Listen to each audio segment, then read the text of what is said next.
Puspusan na ang paghanap ng mga opisyal ng barangay at mga pulis sa dalawang bata dahil isang linggo na pong nawawala sa Taguig. Labis ang pag-aalala ng kanilang magulang lalo pat posibleng may tumangay sa dalawang bata. Darito ang report ni Sandra Aguinaldo.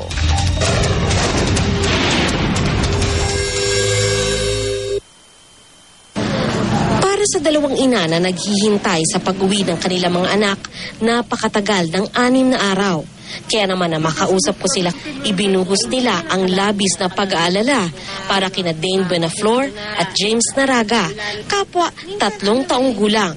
Nawawala ang dalawang bata mula pa noong Miyerkules Santo. Huli silang nakitang naglalaro sa Barangay Wawa, Taguig City. Pumunta kami doon, nagtanong kami kung may napapadpad na bata doon. May nagsabi daw, may nakakita daw bata dyan na umiiyak. Tapos may sabi, may nakadampot daw na hindi naman kami naniniwala. Higit pang nagpapabigat sa damdamin ng dalawang ina ang mga sabi-sabing may kumuha umano sa dalawang musmos. Nagtitext sa amin na yung sindikato daw, nakakuha sa bata, pinanilimos daw, tapos may nagsasabi, baka daw yung nangunguha ng organ.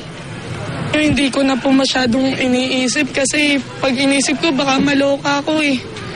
Sa tulong ng mga lider ng barangay, nalibot na raw nila ang iba't ibang lugar sa Taguig at nakipag-ugnayan na rin sa mga karatig syudad gaya ng Pasig at Makati. Tumutulong din ang pulisya. Si PO1 Richard Adriano, madalas daw kabiruan si Dane, kaya nag-aalala rin sa bata. Tawag pa nga ho sa amin, pare. Tapos babaril pa, gagawin. Tapos kunyari gaganyan pa. Bali, lahat po ng magagawa ng kapulisan po natin na gagawin po. Sa pagdaan ng mga araw, lalong tumitindi ang pagkabahala ng mga ina. Pero hindi raw sila mapapagod sa paghahanap at hindi susuko sa paghihintay. Kung sino man po yung nakakuha sa anak ko, ibalik nyo na po kasi may bukol sa tiyan yan. Ngayon sana naka-schedule, ipa-ultrasound sa taas ng pusod.